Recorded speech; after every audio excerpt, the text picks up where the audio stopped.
YouTube, welcome back. Today on Kung Fu Science, I'm going to be talking to you about wrist conditioning and punching from any angle. I've had a few people comment on some of my videos, and they've seen some of the crazy angles that I was punching from, and a lot of times they were saying, "You're going to mess your wrists up, bro. You're stupid." And I said, well, with proper conditioning and training of the wrists and comprehension of the punching, you can in fact punch from various angles that you wouldn't normally think you could. For one, Wing Chun has something called Chun, which you see a ton in all the forms. There's a reason that it's there after almost every section of the forms, in every form. It's because with bare knuckle fighting originally, and if you punch a punching bag or anything bare knuckle, you'll notice that you're going to roll your wrist from time to time, and it hurts bad, and it can put you out of training for days, weeks even.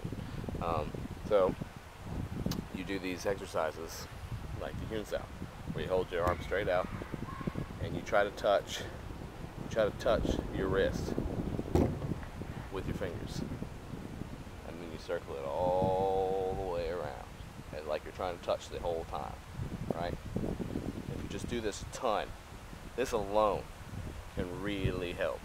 Another thing, up and down like this. You see it in the Buji form. Up and down, side to side. You just do it a ton. I will do that so long that I won't even be able to use my hands for a few minutes afterwards because they're all shaky and I got no grip left.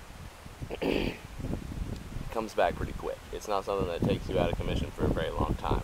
But you have to do those Chun and those wrist rotations a load if you're going to be fighting bare knuckle anyway, because you need to have strong wrists. You can do many other exercises as well to strengthen your wrists and forearms. One that we use in class a lot is where you hold your hand straight out and you just open and close it as fast as you can, for as long as you can. This really strengthens your grip, your forearms, and all the tendons and muscles in that area. So that really helps with that as well. As far as punching from all different angles with the wrist tilted in different ways, I'm going to do that at the end of the video on a wall bag on my tree so you can see exactly what I'm talking about. A few more exercises that you can do.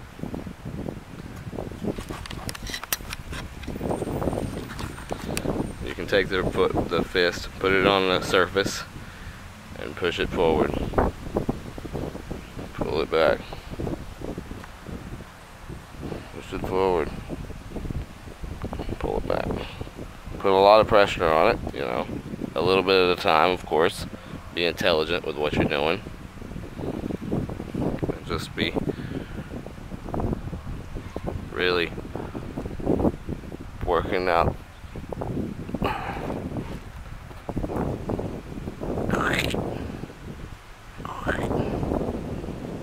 Alright, and just rotate it around.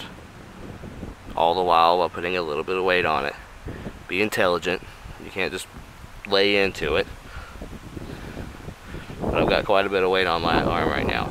Doesn't look like it because I'm holding the camera as well. But this can really help a lot. And it has. It's helped me a lot.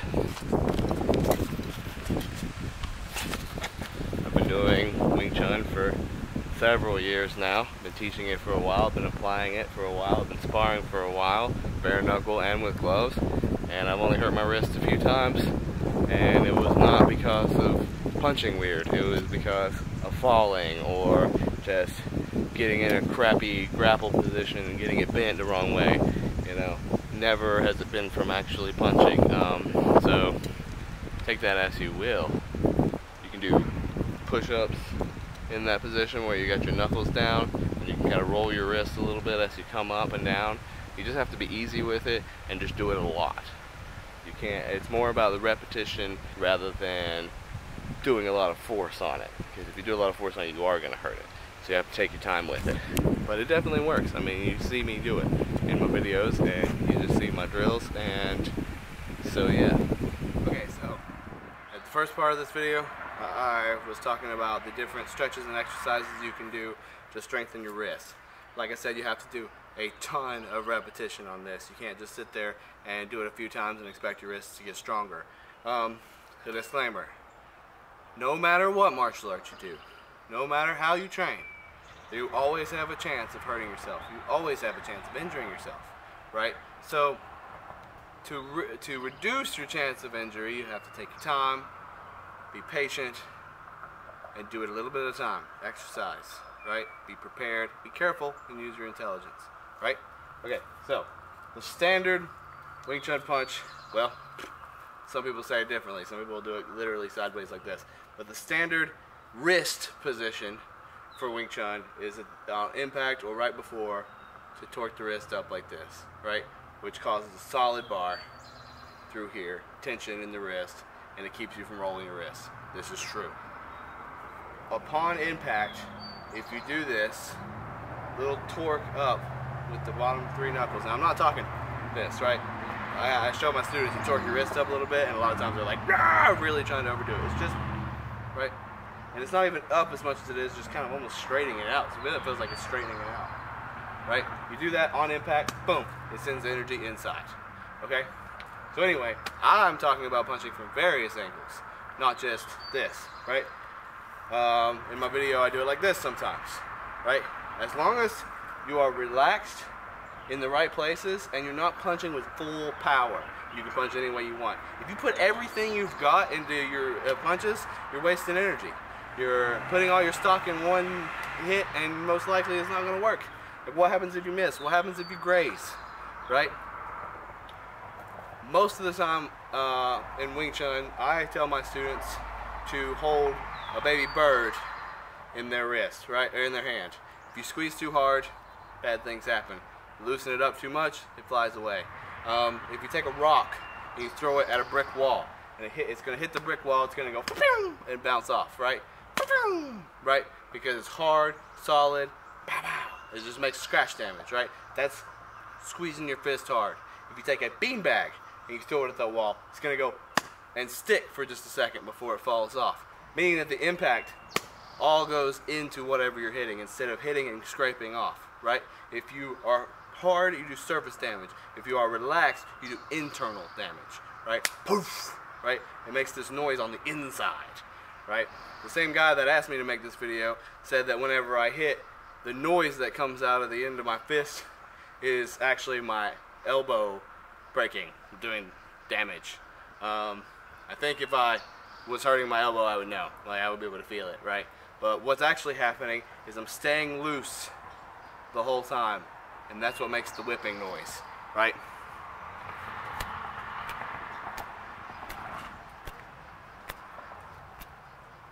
Loose, loose, loose, loose, loose.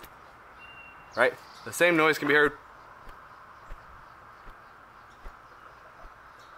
on your tonsal, right? Or any of your movements. There should be able to have that whipping noise. Okay, so it's this way, right? Punch this way, right? Punch this way, right? Punch this way. Right before I hit, turn my wrist, right? And this is a solid leather bag full of playground sand. So this is definitely hard, right? I'm not hitting something super soft here. If this were a face, this would be about accurate to a face. Yes? Right? You can also do that same thing up under. Right? Up under the chin. Bam!